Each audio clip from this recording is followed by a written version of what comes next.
Halo pemirsa, bagaimana kabar Anda? Senang sekali kami dapat kembali menjumpai Anda pekan ini dengan sejumlah rangkuman berita-berita terhangat sepanjang pekan ini. Bersama saya Nurul Aini dan rekan saya Agus Solihin Abar, kita mulai Jambi This Week sekarang.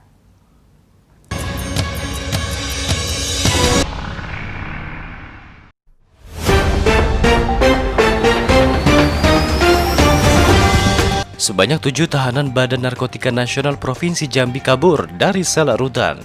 Dari 7 tahanan itu, 2 diantaranya berhasil ditangkap, 5 diantaranya masih dalam pengejaran. Kaburnya tahanan narkoba BNP Jambi itu dilaporkan pada Senin subuh sekitar pukul 3.30 waktu Indonesia Barat. Tahanan kabur dengan cara membobol tralis atas sel, kemudian membobol plafon dan naik ke atas genteng BNP Jambi yang berada di kawasan Kota Baru Jambi. Tahanan yang kabur diketahui bukan dari satu kelompok tetapi berbeda jaringan. Diketahui 5 orang tahanan yang berhasil kabur dan masih dalam pengejaran adalah Denny Yusman, Rudi Suhardak, Raba, Nasruddin, dan Riyadatuddin. Sementara 2 orang yang sudah berhasil ditangkap adalah Tarmizi dan Adi Chandra. Dari 7 tahanan itu, di antara mereka adalah tahanan yang diketahui bandar narkoba dengan tersangka yang baru ditangkap BNP Jambi dengan barang bukti 7 kg sabu. Saat ini BNP Jambi sudah berkoordinasi dengan Polda Jambi untuk melakukan pengejaran dan penangkapan. BNP Jambi juga meminta agar tersangka yang kabur segera menyerahkan diri.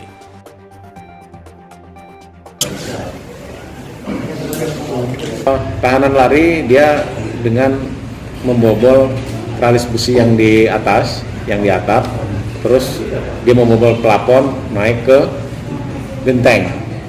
Maka itu ada beberapa yang mungkin tahanan kita yang lari ini ada beberapa yang mengalami patah kaki karena dia terjun dari genteng ke bawah itu terlalu tinggi dan lewat tembok sampai ke bawah juga itu sungai dan juga terlalu tinggi, jadi ada beberapa yang patah kaki dan saya yakin yang lolos ini pasti ada juga yang cedera.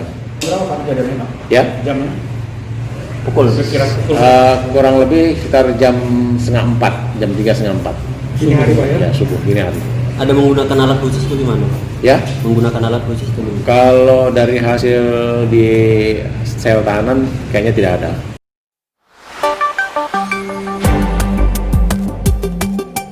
Dalam kunjungan kerjanya ke Jambi guna memberikan arahan dalam rapat koordinasi persiapan Pilkada serentak tahun 2020 serta penanganan COVID-19, Menteri Dalam Negeri Tito Karnavian meminta KPU Provinsi Jambi untuk mengedepankan isu COVID-19 dalam Pilkada kali ini.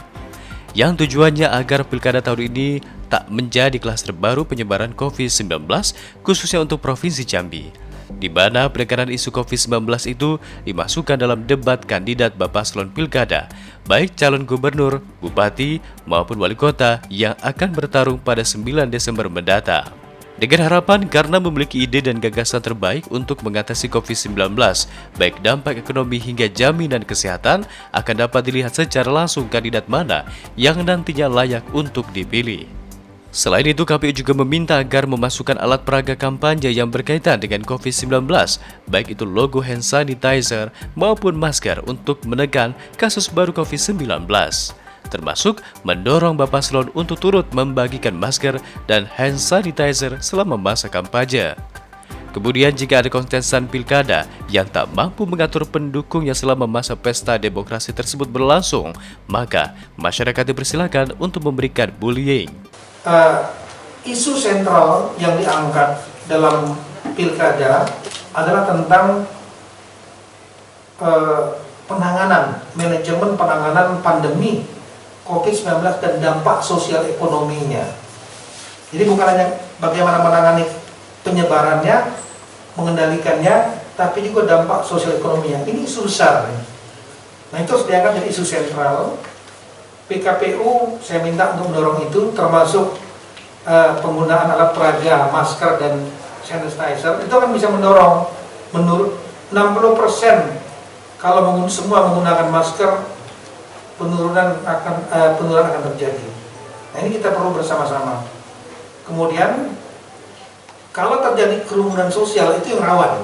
Kerumunan masyarakat itu adalah rawan penularan. Maka di samping Bawaslu nanti akan melakukan tindakan karena itu dianggap melanggar peraturan KPU. Tugasnya Bawaslu itu menegakkan peraturan KPU. Kalau itu di samping Bawaslu melakukan penindakan, maka kita masyarakat termasuk media ya rame-rame bully. Dari Kota Jambi, Arta, Jambi 28 TV.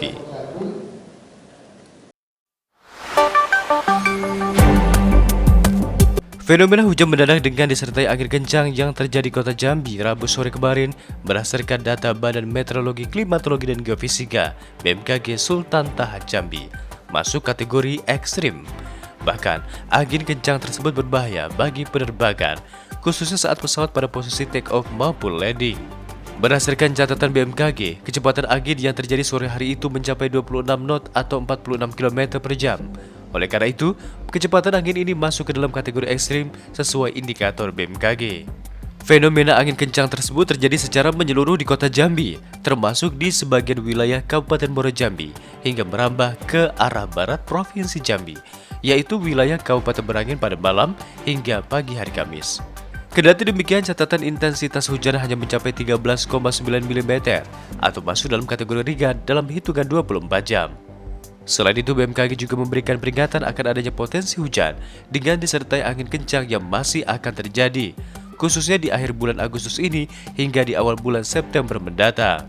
Sebab pada periode itu wilayah Provinsi Jambi telah memasuki musim pancaroba atau peralihan musim, yakni dari kemarau ke musim penghujan.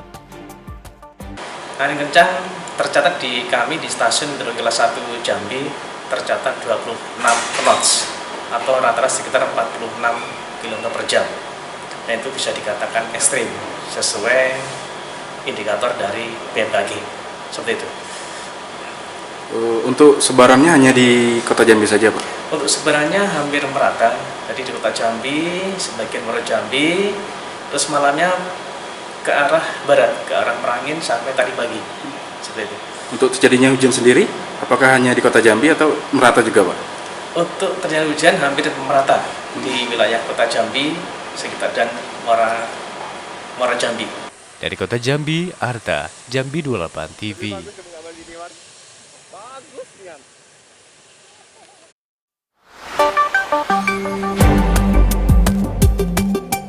Teknologi modifikasi cuaca hujan buatan sudah semestinya kembali dilakukan oleh Satgas Karhutla Provinsi Jambi. Apalagi pada pertengahan bulan Agustus ini merupakan periode puncak musim kemarau tahun 2020. Dengan adanya hujan buatan tersebut, tentunya akan berguna untuk mengantisipasi terjadinya kebakaran hutan dan lahan akibat kekeringan dan cuaca panas yang melanda wilayah Provinsi Jambi. Bahkan di beberapa provinsi tetangga yaitu Sumatera Selatan dan Riau termasuk di Kepri pada 12 Agustus lalu telah melakukan TMC hujan buatan. Untuk itu BMKG Sultan Toha Jambi menilai bahwa TMC hujan buatan juga masih perlu dilakukan oleh Satgas Karhutla Provinsi Jambi. Mengingat berdasarkan perakiraan BMKG di wilayah Provinsi Jambi sendiri potensi hujan masih akan terjadi. Apalagi jika ditambah dengan adanya upaya penyemayan awan dengan TMC hujan buatan. Kemungkinan turunnya hujan di wilayah Provinsi Jambi akan semakin besar walaupun di tengah puncak musim kemarau. Hujan buatan dari provinsi sebelah, dari Provinsi Sumatera Selatan sudah dilakukan lagi kemarin mulai tanggal 12 Agustus 2020. Kemudian di provinsi sebelah juga Riau sudah melakukan TMC hujan buatan, sama di Kepri di Batam juga melakukan kegiatan TMC hujan buatan mulai tanggal 12 Agustus kemarin. Jadi artinya kita hanya menunggu dampak dari provinsi tetangga. Ini mengenai hujan buatan. Jadi fungsi hujan buatan ini merangsang awan untuk segera timbul hujan. Jadi kami sudah memperkirakan, BMKG secara tupoksi sudah memperkirakan bahwa di bulan Agustus September meskipun kemarau, tapi masih ada potensi hujan sehingga dan potensi hujan tadi timbul dari awan-awan rendah, awan-awan Charlie Bravo atau awan konvektif itu yang memicu hujan. Ditambah ada kegiatan TMC hujan buatan itu akan memicu lebih awan untuk lebih cepat basah ataupun lembab untuk bisa menjanjikan hujan seperti itu.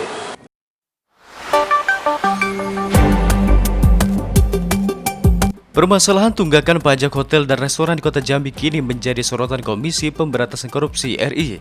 Berdasarkan data, setidaknya ada 12 pelaku usaha di Kota Jambi yang melakukan tunggakan pajak dengan rincian 5 hotel dan 7 restoran. Berdasarkan data yang digenggam KPK, tunggakan pajak para pelaku usaha taruh besar di Kota Jambi itu mencapai ratusan juta rupiah. Bahkan ada yang mencapai nominal hingga miliaran rupiah. Untuk itu, KPK secara tegas meminta pemerintah Kota Jambi untuk segera mengejar penunggak pajak tersebut. Jika tidak, peraturan pemerintah nomor 53 tahun 2010 tentang disiplin pegawai negeri sipil akan menjadi acuan KPK untuk memberikan sanksi bagi para pejabat eselon di lingkup pemerintah Kota Jambi yang tak serius menjalankan misi ini.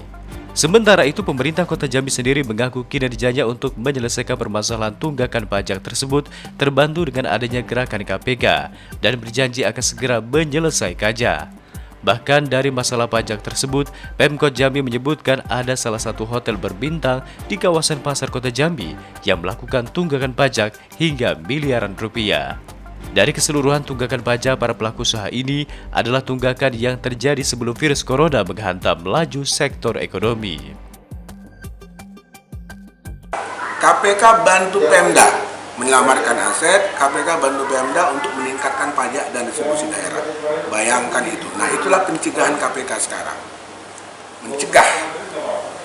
Ya, kalau uang pajak tidak disetorkan, ada apa? Oknum.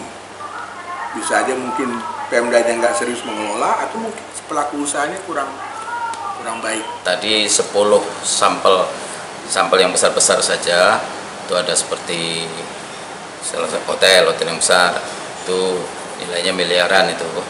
Nah, diminta oleh Pak Coki untuk segera melunasi. Ternyata tidak dikasih pakai waktu ya, berapa kali itu harus selesai. Kemudian ada yang nilainya 200 juta. Terus kalau yang 200 juta itu juga sanggup tidak menyelesaikan, bahkan minta waktunya besok atau dalam minggu ini kan. Dari Kota Jambi, Arta, Jambi 28 TV.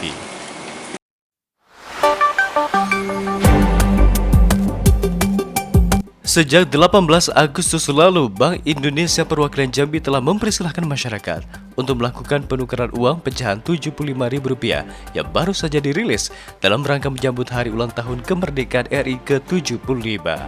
Kendati demikian, masyarakat diwajibkan untuk terlebih dahulu melakukan pendaftaran melalui website Bank Indonesia dengan mencantumkan NIK KTP sebelum nantinya mendapatkan verifikasi jadwal untuk melakukan penukaran. Walaupun begitu, animo masyarakat Jambi untuk akhirnya bisa memiliki secara pribadi uang eksklusif yang dicetak terbatas ini cukup tinggi. Hal tersebut tergambar dari banyaknya masyarakat yang mengunjungi BI Perwakilan Jambi guna melakukan penukaran uang pecahan senilai Rp75.000 itu. Secara keseluruhan tingginya animo ini lantaran masyarakat ingin mengoleksi uang pecahan Rp75.000 itu yang dinilai mempunyai prestisi tersendiri.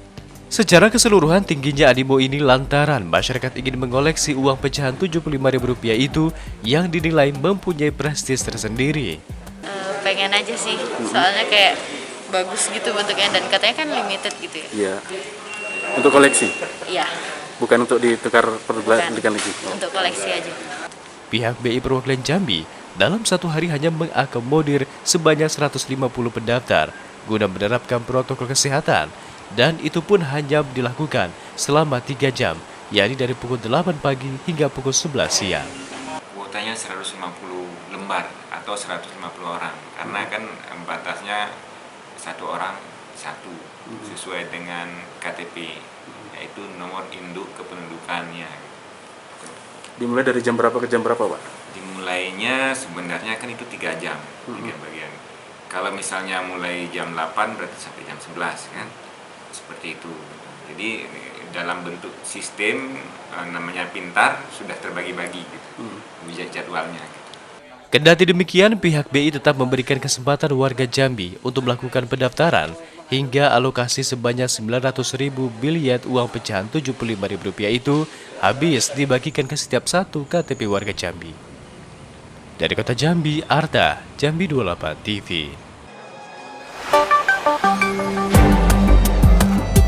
Dianggap belum maksimal dibandingkan dengan provinsi tetangga dalam menangani permasalahan COVID-19, Menteri Dalam Negeri RI Tito Karnavian mendesak pemerintah Provinsi Jambi untuk segera menerbitkan peraturan daerah atau Perda yang berisikan sanksi bagi pelanggar protokol kesehatan. Perda tersebut nantinya bisa berisi segala bentuk sanksi bagi pelanggar protokol kesehatan dengan mengacu pada instruksi Presiden nomor 6 tahun 2020, baik itu sanksi administratif, denda, hingga hukuman kurungan. Untuk itu, Mendagri meminta pemerintah Provinsi Jambi menjalin sinergi dengan pihak DPRD agar akhirnya dalam waktu dekat perda tersebut bisa diterbitkan, yang nantinya mengikat masyarakat untuk selalu disiplin dalam menerapkan protokol kesehatan, yang pada akhirnya juga akan menurunkan angka kasus baru COVID-19 di Provinsi Jambi.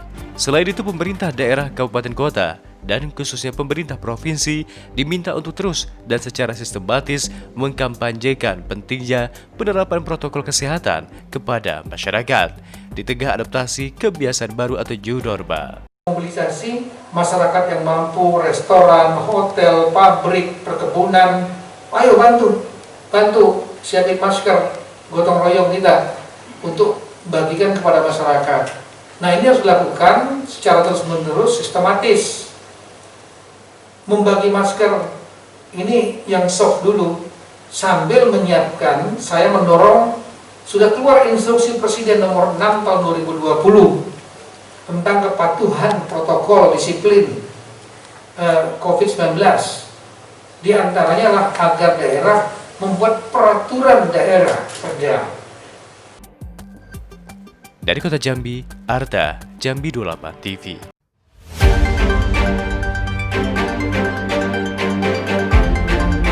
Tim Reskrim Polsek Kota Baru Jambi berhasil mengamankan seorang pria yang nekat melakukan aksi pencurian sepeda motor atau curanmor. Pelaku yang diamankan SP 26 tahun, warga Dusun Air Bulut RT 2, Kecamatan Sungai Lilin, Kabupaten Muba, Sumatera Selatan. Pelaku merupakan jaringan curanmor lintas provinsi karena pelaku tinggal di Sumatera Selatan dan datang ke Kota Jambi untuk mencuri sepeda motor. Pelaku melakukan aksi pencurian pada hari Rabu lalu sekitar pukul 14 siang di kawasan Jalan Lirik Kenali Asap Bawah, Kecamatan Kota Baru Jambi. Pelaku beraksi sendiri dan mencuri satu unit sepeda motor Yamaha Mio dengan nomor polisi BH 2529NY. Dari hasil penyelidikan diketahui pelaku melakukan aksi pencurian saat sedang memakan kelapa muda di sebuah rumah kosong. Saat itu pelaku melihat terdapat sebuah motor Matic terparkir dan melihat situasi sepi, pelaku langsung mendorong sepeda motor dan membawa kabur. Oleh pelaku, rencananya sepeda motor hasil curian tersebut rencananya akan dijual, namun ia keburu ditangkap oleh kepolisian. Bernama Supriyadi, laki-laki, alamat di Dusun Air Balui, Sungai Lilin, Kabupaten Muba, Sumatera Selatan. Barang bukti yang kami amankan seperti yang dilihat di samping kanan kita, yaitu satu buah sepeda motor Yamaha Mio beserta kuncinya. Kronologis, pada saat kejadian korban lagi santai melihat ada kendaraan yang terparkir tidak dikunci, langsung membawa lari kendaraan tersebut. Rencana akan dijual. Atas perbuatannya, pelaku dikenakan pasal 362 KUH Pidana tentang pencurian dengan ancaman hukuman di atas 5 tahun penjara. Dari Kota Jambi, Tim Liputan Jambi 28 TV.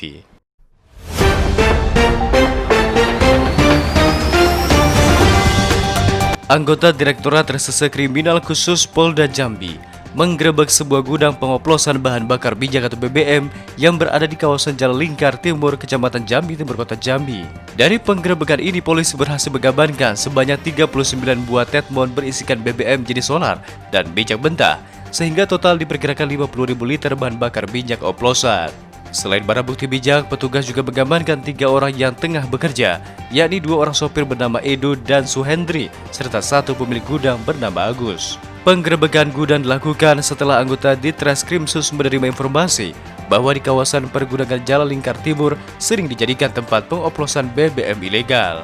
Modus yang dilakukan para pelaku, yakni BBM yang diambil dari depot Pertamina langsung dibawa ke gudang, kemudian sebagian diturunkan, lalu diganti dengan minyak mentah yang campuran sebelumnya telah diolah sendiri. Di lokasi, petugas juga menemukan tepung bleaching ataupun pewarna yang diduga sebagai bahan campuran untuk mengoplos minyak mentah untuk menjadi BBM ilegal.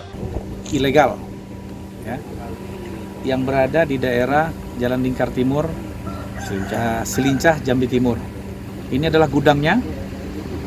Kami menemukan ada satu mobil tangki yang baru masuk berasal dari depot Pertamina yang ada di daerah Kasang, juga Jambi Timur, membawa 20.000 KL ya, kiloliter. Jumlah 20.000 ini adalah berisi solar.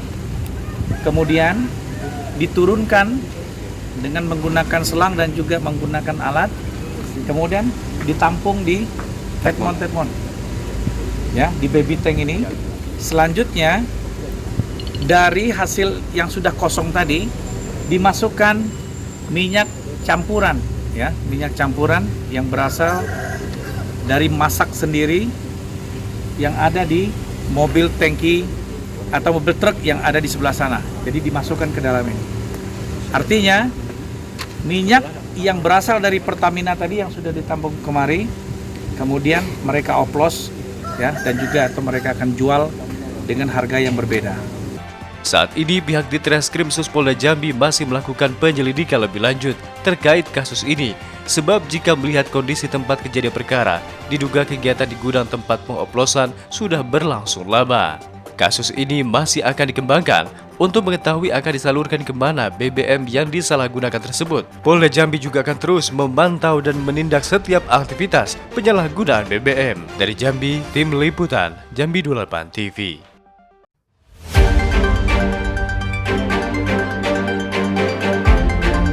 Tim Bacan Polsek Kota Baru Jambi akhirnya berhasil menangkap EMP, warga Pejegat Olah Kecamatan Jalengku, Kabupaten Muaro Jambi, yang sejak 2 bulan terakhir menjadi buronan dalam kasus pencurian kendaraan bermotor atau curanmor.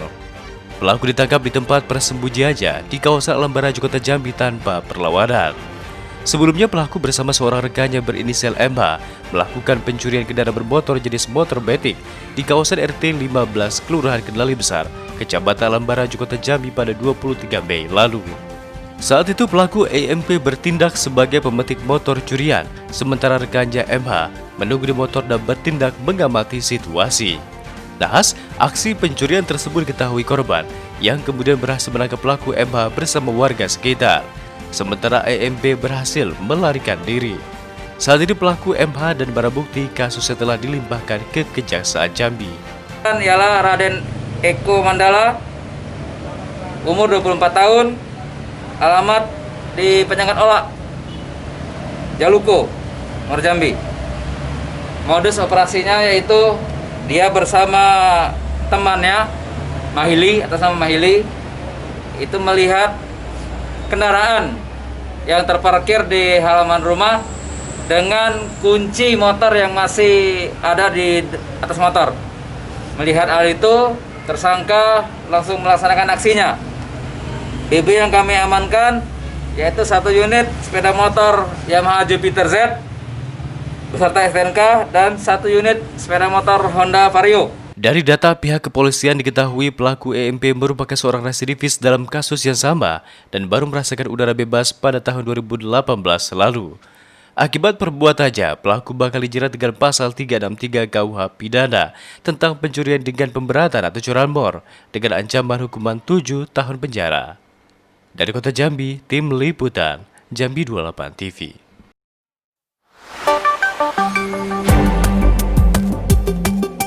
Zumi Zola resmi menyandang status duda. Pengadilan Agama Jakarta Selatan mengabulkan gugatan cerai istri Zumi, Serintaria. Perkara tersebut sudah diputus hakim 12 Agustus 2020 lalu. Vonis cerai Zumi Zola dan Serintaria dibacakan lewat sidang online. Sehingga resmi kedua pasangan ini sudah tidak terikat pernikahan. Serintaria Zola menggugat cerai Zumi Zola pada 26 Maret 2020. Serin memutuskan pisah karena merasa tidak lagi mendapat perhatian dari Zumi Zola yang saat ini mendekam di penjara.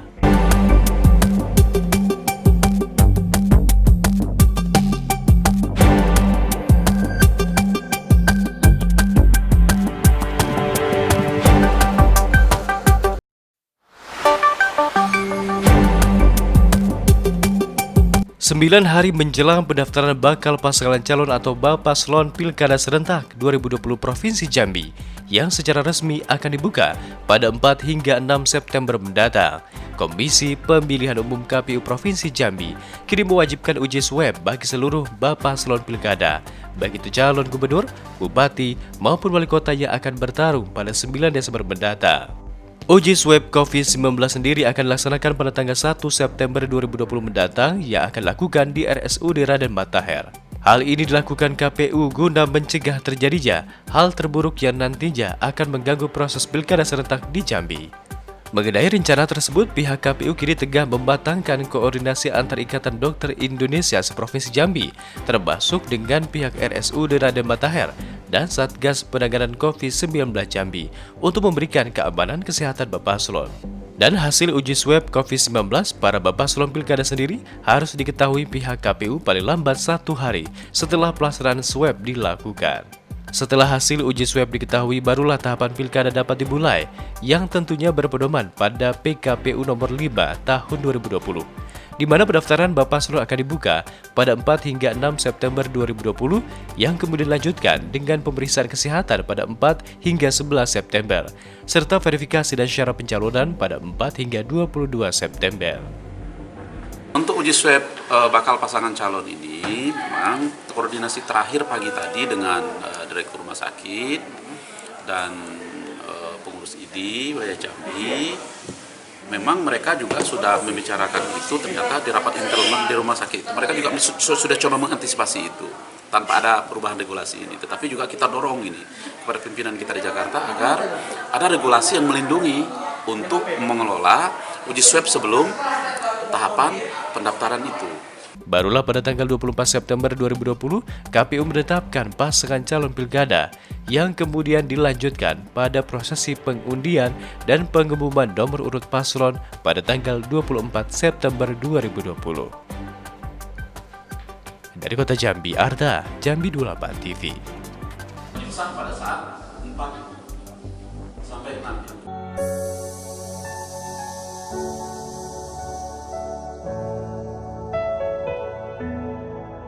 Kabar duka kembali datang menyelimuti dunia hiburan tanah air. Desainer ternama Barli Asmara meninggal dunia. Barli Asmara meninggal dunia pada Kamis 27 Agustus 2020.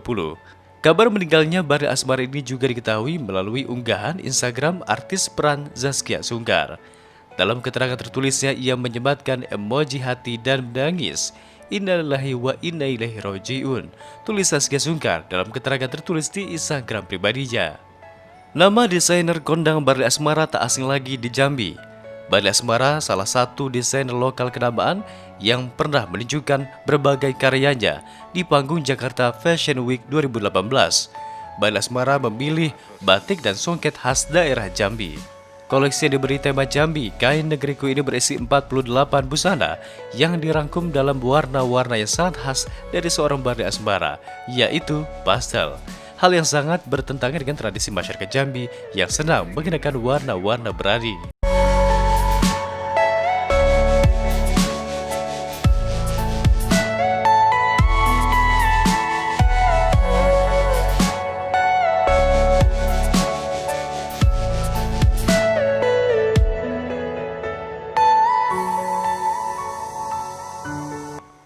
Selamat jalan Barli Asmara, karyamu akan selalu dikenang.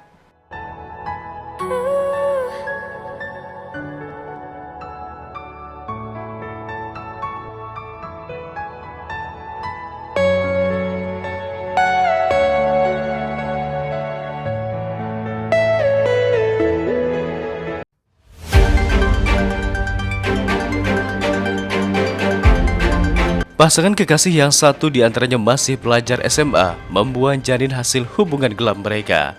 Janin itu ditemukan terkubur di depan sebuah ruko di kawasan Kasang, Kecamatan Jambi Timur, Kota Jambi, dan sudah terkubur selama 2 hari dengan kedalaman sekitar 40 cm. Adapun identitas orang tua janin berinisial AY, 17 tahun, yang masih berstatus sebagai pelajar, dan kekasihnya TMR, 18 tahun. Penemuan jasad janin tersebut bermula dari didapatnya informasi dari pihak Rumah Sakit Bayangkara Jambi kepada pihak kepolisian Polsek Jambi Timur bahwa ada seorang wanita yang mengalami pendarahan diduga karena aborsi. Berbekal informasi tersebut, pihak kepolisian kemudian mendatangi rumah sakit dan mengorek keterangan dari pelaku. Dari sanalah diketahui bahwa pelaku wanita mengaku telah keguguran 2 hari lalu. dan jadinya dibuang oleh kekasihnya, pelaku melakukan aborsi dengan cara menelan obat penggugur kandungan. Seorang pasien perempuan lagi dirawat di rumah sakit, pendarahan, menderita pendarahan. Jadi setelah diperiksa oleh dokter, memang pendarahan itu disebabkan oleh aborsi. Saat ditemukan janinnya dikubur di mana? Dikuburkan di samping rumah pamannya. Dalam keadaan seperti apa saat ditemukan, digali gitu? Saat digali tadi dalam keadaan masih terbungkus dengan baju kaos kutang dan dilapisi jilbab warna putih. Untuk saat ini, Polsek Jambi Timur telah mengamankan bibi, paman, dan kekasih dari ibu janin yang telah dikubur selama 2 hari. Sementara jasad janin sudah bersih dan langsung dimakamkan di tempat pemakaman umum Sunda Putra Kasang Jambi Timur. Untuk mengungkap kasus ini, pihak Polsek Jambi Timur telah melimpahkan kasus ini ke Unit Perlindungan Perempuan dan Anak Polresta Jambi yang langsung bergerak melakukan pemeriksaan terhadap beberapa orang saksi. Laporan dari Polsek Jambi Timur, karena Polsek Jambi Timur pun juga melaporkan ke kita karena di unit PPA kita mendapatkan beberapa keterangan dari masyarakat bahwa ada salah satu yang menguburkan janin. Ada berapa orang yang diperiksa, Pak? Sementara ini ada 5 orang yang kita periksa, karena yang bersangkutan juga ada 1 orang yang masih dalam perawatan di rumah sakit. Dari orang tua cewek tadi, Pak?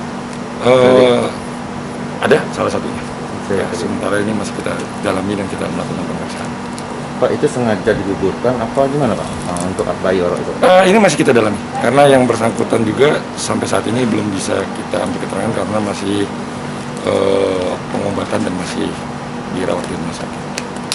Saat ini ibu dari sosok janin tersebut masih dirawat di Rumah Sakit Bayangkara lantaran mengalami pendarahan akibat menggugurkan kandung gajah. Proses kasusnya pun sendiri akan ditangani oleh Polresta Jambi. Dari Kota Jambi, Tim Liputan Jambi 28 TV.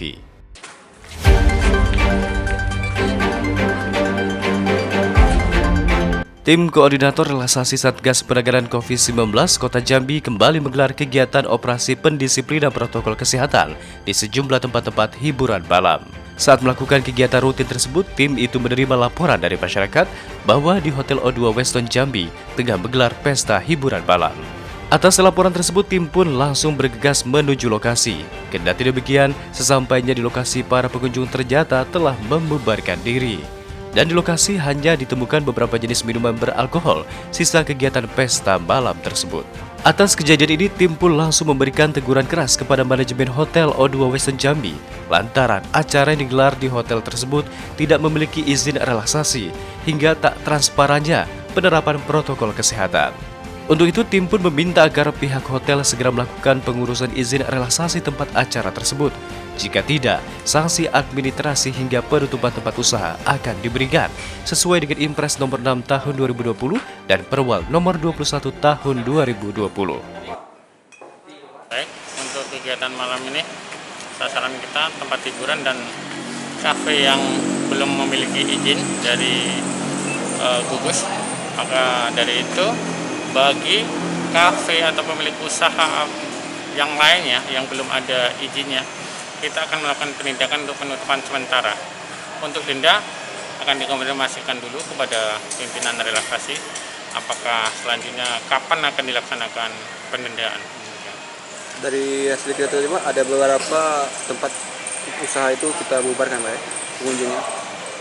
Ada dari O2 kebetulan ada informasi dari masyarakat ada hiburan di lantai 2. Di situ kita datang, kebetulan para pengunjungnya sudah membubarkan diri, bocor.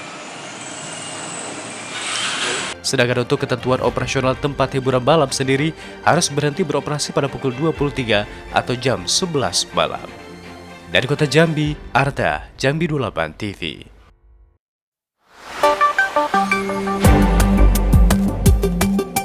Usai melakukan misija, 400 personel Satuan Pengamanan Perbatasan Republik Indonesia dengan Republik Demokratik Timor Leste yang berasal dari Yonif Raider 142 Ksatria Jaya tiba di Jambi dengan selamat. Kedatangan prajurit TNI di bawah Komando Korem 042 Garuda Putih ini langsung disambut oleh Danrem, Kapolda Jambi hingga unsur Forkopimda. Bertempat di Mayonif 142 Ksatria Jaya, penyambutan tetap berlangsung meriah meski dibasahi rintik hujan. Sebelum personel Minggu pagi tiba di Pelabuhan Bom Baru Palembang, Sumatera Selatan dan langsung bergerak menuju Provinsi Jambi. Selain mengucapkan selamat telah menyelesaikan misi dengan baik, Komandan Korem 042 Gapu menyatakan bahwa seluruh personel tersebut akan dipersiapkan untuk membantu penanganan COVID-19 dan kebakaran hutan dan lahan di Jambi. Kita sudah masuk, kemudian yang ketiga nanti Pilkada. Kita harapkan mereka kembali segera konsolidasi, siap melaksanakan tugas depan. Kegiatan-kegiatan kita bersama dengan polisi nanti sinergitas nanti akan tetap kita tingkatkan lah untuk saya akan koordinasikan dengan Pak Kapolda lah, misalnya kegiatan yang bersama-sama ya bisa dengan masyarakat. Mewakili Forkopimda, Kapolda Jambi menyampaikan rasa bangganya terhadap seluruh prajurit yang telah menyelesaikan misinya dengan baik hingga akhirnya bisa kembali ke Jambi dalam keadaan sehat dan personil yang lengkap. Ya, yang pertama kami Forkopimda dan tentunya seluruh warga masyarakat merasa bangga dan bersyukur bangga mereka bisa menyelesaikan tugasnya dengan baik selama hampir 1 tahun berpisah dengan keluarga, dan membanggakan karena mereka pulang alhamdulillah sehat selamat tanpa ada pelanggaran apapun. Jadi kita sekarang bertambah warga yang akan menjaga Jambi lebih banyak. 400 personel yang dipimpin langsung oleh Komandan Batalion Infanteri 142 Ksatria Jaya, Letkol Infanteri Ihsanuddin ini setidaknya telah menjalankan tugasnya selama hampir 12 bulan di perbatasan RI dan Timor Leste. Dari Kota Jambi, Arta, Jambi 28 TV.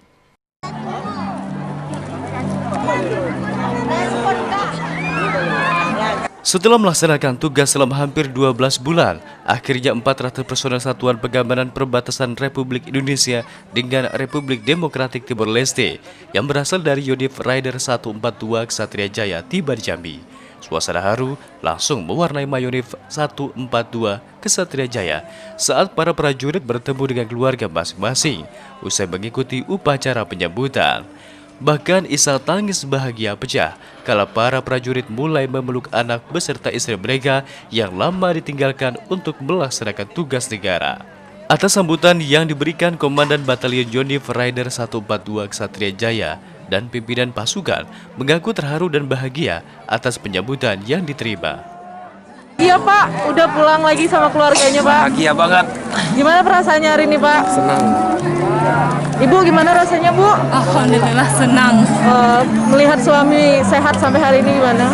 Wah, bukan luar biasa lah Mbak, pokoknya tidak bisa diungkapin dengan kata-kata. Anak-anak kangen ya? Iya. Selama lebih kurang 11 bulan kita berada di perbatasan mengamankan wilayah RI/RDTL. Banyak suka dan duka di sana. Kalau sukanya kita bisa berinteraksi dengan masyarakat di perbatasan, kemudian kita jauh dari keluarga. Hari ini sudah bisa kembali lagi, alhamdulillah semuanya berjalan dengan lancar. Selain itu, seluruh personel yang kembali dalam keadaan sehat dan lengkap tersebut sebelum diberangkatkan ke Jambi telah melakukan rapid test sebanyak 2 kali dan seluruhnya non-reaktif. Dalam bertugas di tengah pandemi, seluruh prajurit mendapatkan misi untuk menutup akses masuk perbatasan. Selain itu, prajurit tempur kebanggaan Jambi ini juga berhasil menggagalkan penyelundupan BBM dan tembakau. Dari Kota Jambi, Arta, Jambi 28 TV. Pemirsa, informasi yang baru saja Anda simak sekaligus mengakhiri Jambi This Week pekan ini. Mewakili kerabat kerja yang bertugas, saya Agus Sorinabar dan rekan saya Nurul Aini pamit undur diri dari hadapan Anda. Selamat berakhir pekan. Sampai jumpa.